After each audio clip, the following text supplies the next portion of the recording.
Hello, my wonderful, beautiful friends. Welcome back to r/ProRevenge. Guys, it's been a while, where you'll hear stories about people getting what they deserve. Guys, in this episode, you're gonna hear two stories. So the first, OP makes a huge decision to stand up to his wife's family. The second story, OP's neighbors make a complaint about him, and they learn their lesson. My friends, I do hope you stay for the stories today and hit that subscribe button for future stories, if you're not subscribed already. Let's dive in. So years ago, I married into a family that's both very large and very conservative. It was in another country, and I won't reveal which country for reasons of privacy. In this family, every second or third cousin was as close as the first cousin, and there was an abundance of them. The family's elder members were held in high esteem, almost to the point where they were infallible and untouchable. Now, there was one man in the family that I came to despise. He was the brother of my wife's grandmother. He lived right around the corner of our house. He was a simple man, not particularly well-to-do, although his house was quite nice. A widower, he had married again to a woman who was herself on her second marriage. The man was very pious. He never drank alcohol, and he was a member of the Adventist church. He carried with him a guitar to every mass, where he'd play psalms and gospel music. Often, we would hear music coming from his house. At first, me and this man's family were okay. I had heard some bad stories, sure, but I never minded it much. I needed to give him the benefit of the doubt. So, this man, let's call him Uncle Bing, had a stepdaughter who lived with his wife and him. They made that girl work in the field of their farm nearby. For hours on end, she would have to stand in the field scaring the birds away to protect the crops. They basically made her into a human scarecrow, and this made me uncomfortable. But I hid my feelings. Speaking out wouldn't help anyway, my wife said. Things just kept getting worse. The more I found out about the man, the more it destroyed me to live near him and see the things he did to that poor girl. She ran away from his house on 5 occasions. Each time she was found, she was severely reprimanded. I befriended a man and woman from the village who one day found her hiding out in the house of the woman's father. She had climbed into the highest tree and fallen asleep there. They found her the next morning. As it turns out, Uncle Bing had been starving his stepdaughter.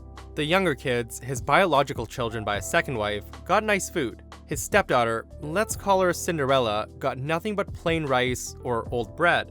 On warm days, if an ice cream vendor would pass by, bells ringing, Uncle Bing would send out his wife with some money to buy the kids ice cream. Everybody but Cinderella. If she was lucky, she would get the thrown away ice cream cone of her brother, half chewed up. Or nothing at all, as most of the time, they'd never even called for her on the field nearby. On scorching hot days, she would pull the little kids around in a plow, a very heavy old metal thing. And her stepfather would sit on his old lazy ass on that same plow as they used her as a human donkey for their amusement. Whenever Cinderella's little brother had a birthday, Uncle Bing would slaughter a pig. Members of the church would drop by the house and sing songs. Big party. Cinderella's birthday came and went unnoticed, and one year on her birthday, my wife and I gave her an umbrella as a gift. This was to help keep her dry on her daily 3-mile walk to school. Thus, forced to acknowledge her daughter's birthday, Cinderella's mother, who was just as nasty as Uncle Bing, decided to give her a rare treat of pancakes, which she would have to make for herself. She made them, but as she did so, at the same time, they made her watch her infant sister and little brother. Naturally, the pancakes got burnt, and her mother reprimanded her with a broom handle until the girl's cries could be heard throughout the neighborhood. So, this is the point where I had enough. My in-laws tried to stop me from going to the house and speaking up against the family elder, but I had reached my limit. I knocked on the door and out came Uncle Bing, dragging his wiry body, along with a wooden cane tipped with a silver lion's head. I demanded that they treat their daughter better, that it was shameful and unchristian-like the way he treated her. I also said that his facade wasn't fooling anybody, and if his actions didn't stop right there and then, that I would expose him to the village and make him lose face, which was essentially the worst thing anybody could suffer out there, to have one's reputation ruined. Uncle Bing told me, in his broken English, that he understood and would act better. I thought that was the ending of the story, and I hoped it would be. For a few weeks, he was on his best behavior. So was Cinderella's mother.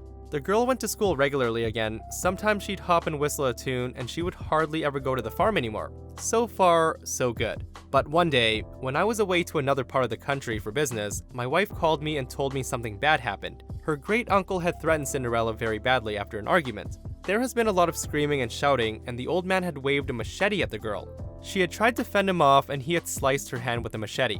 This was the final straw for me. I couldn't go to the police as they didn't care much in these parts and were highly corrupt. Child laws hardly even existed. so I wrote down a long essay on the man's behavior.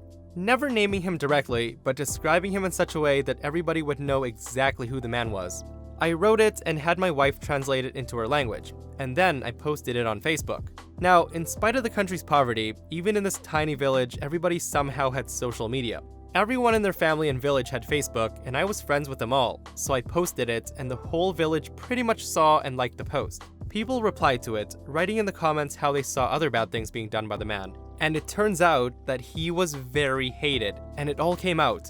All the nasty stories, and people even wrote me private messages. When I returned home, Uncle Bing had already read the letter. I think it was his son or his second wife who read it to him. He was so angry that he went into an all-consuming rage. He broke his guitar, the one he used to play gospel songs on, into 1,000 pieces. He threw rocks at our house too, and my father-in-law filed a police report. They settled things. Everybody in the neighborhood witnessed the old man's meltdown. His wife very much joined in, screeching like a banshee. They made complete fools out of themselves. And afterwards, they hid in the house for days. So a year passed. My wife and I moved far away. We now live in another country. Over 30 of my wife's relatives broke all contact with her and me over what we did. Our step against our family elder caused us to be expelled from the family. Exposing his bad side was something they could never forgive. Uncle Bing lost his standing in the village. The members of his church never visit his house anymore, and people shun him and his wife, and he has no friends left outside of the family. Within our own family, there's a clear line drawn. There are those who hate us for exposing the old man and declaring that since Cinderella is not a blood relative, only a stepchild, you should have ignored everything that happened to her. And then there are those who have personally suffered in silence from the old man's misbehavior for years, and now have the courage to speak out. They applaud us. At times, my wife blames me for the fact that some of her cousins won't talk to her anymore. That some of her childhood friends, who were her relatives as well, have all broken off contact. My wife's grandmother, Uncle Bing's sister, was sad at first, but she later told us smiling that I used to be mad at losing so many relatives over this, but it's for the better. Never mind him anymore, I'm free. 80 years old, and finally, she's free. Her brother, as it turns out, has done the same thing to his siblings for decades. He threatened my wife's grandmother with a machete before. She covered it up out of love for the family. She hid it for years, but now she could speak up. Cinderella was never beaten anymore, and she goes to school now. For the first time in her life, she has friends. Villagers watch her parents' every move. Uncle Bing and his wife are afraid to even scold her, and they never dare to raise a finger to her again. Thank God. That's all I wanted to achieve. It was worth facing the family's wrath over. So, at times, I feel a bit weird. The strong position I took meant my wife lost some of her close relatives for good. She can never message them anymore, never call or visit. They blocked her from all social media, and she's basically dead to them for standing by me throughout the whole ordeal. There have been times when even my wife told me that sometimes she regrets how we played things, because she's lost some people dear to her for saving a girl she hardly even knew. In the end, she stands by what we did and feels that we did the right thing. What in the world? You're damn right you did the right thing. How the heck can she even second guess saving a girl from the torment that the scum of the earth couple put her through? It doesn't even matter if you know her or not. And guys, this is the problem. I was literally shaking when I read that line where OP wrote that people actually defended the old man and his actions, saying that OP should have ignored everything that happened to her since she's not a blood relative. Excuse me? So you should turn a blind eye to someone being mistreated if you don't know them? Guys, it freaking broke my heart. This is one of the stories where I wish turned nuclear, and OP just went scorched earth on that family and everybody involved. Oh, and scrolling through the comments, a lot of people are saying that this took place in the Philippines, which now makes a lot more sense how OP could not just go to the police. Guys, that was such a heavy story, so I gotta end on a lighter note. So here's the next story. It's way happier than this one. So, I put a trampoline in my backyard in early 2017. I have 3 young boys and we have enjoyed it immensely. So, my neighbor, the HOA president, wanted to sell his house in spring of 2018, and his realtor said the trampoline in my backyard might be a detriment to getting top dollar for his home. So he convinced the neighbor on the other side of my house to complain as well.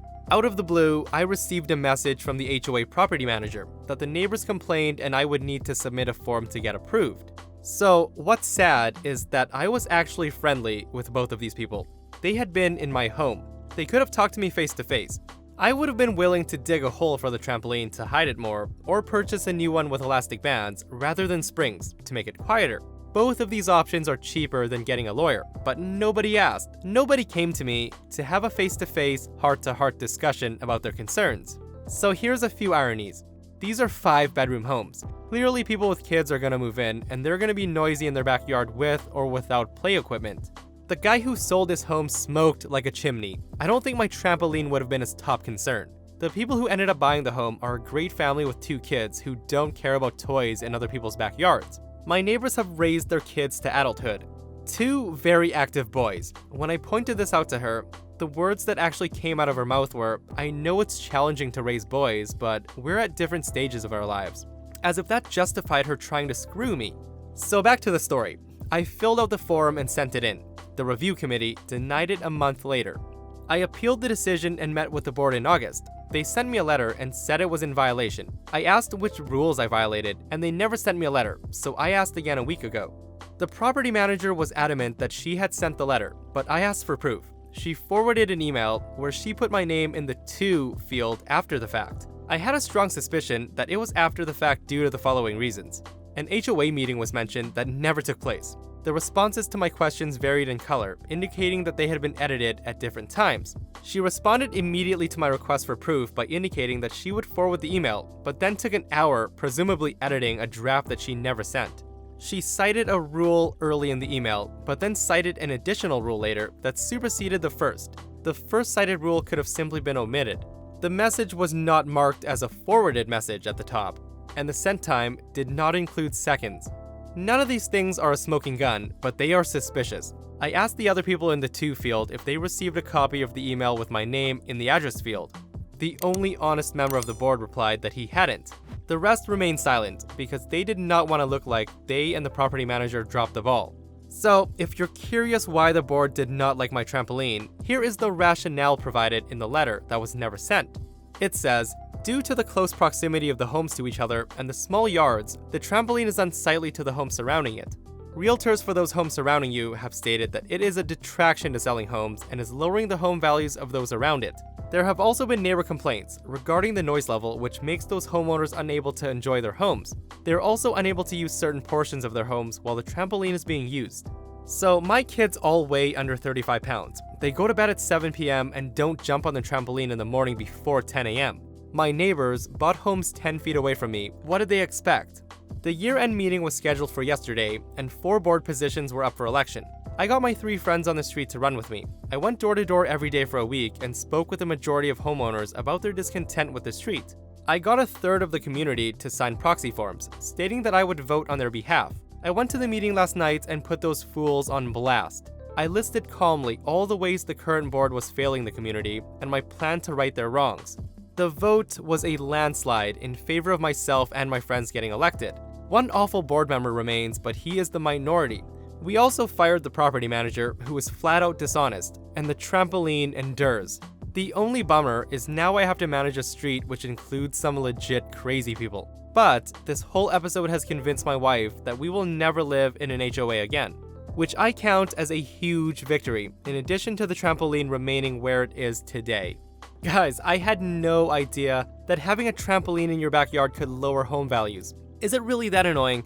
I personally would not care if there was a trampoline in my neighbor's yard, especially one of those big ones. I would be the first to pop by with a 6-pack and ask if I could use it to practice my flips. And that, my friends, brings us to another end of our /ProRevenge. Guys, we made it. If you enjoyed the stories today, do hit that thumbs up. If you missed the last episode of our /ProRevenge, OP tells her fiance that she's pregnant, and he reveals he cheated. What? If you guys missed it, check it out, and I'll see you guys in the next one. I love you.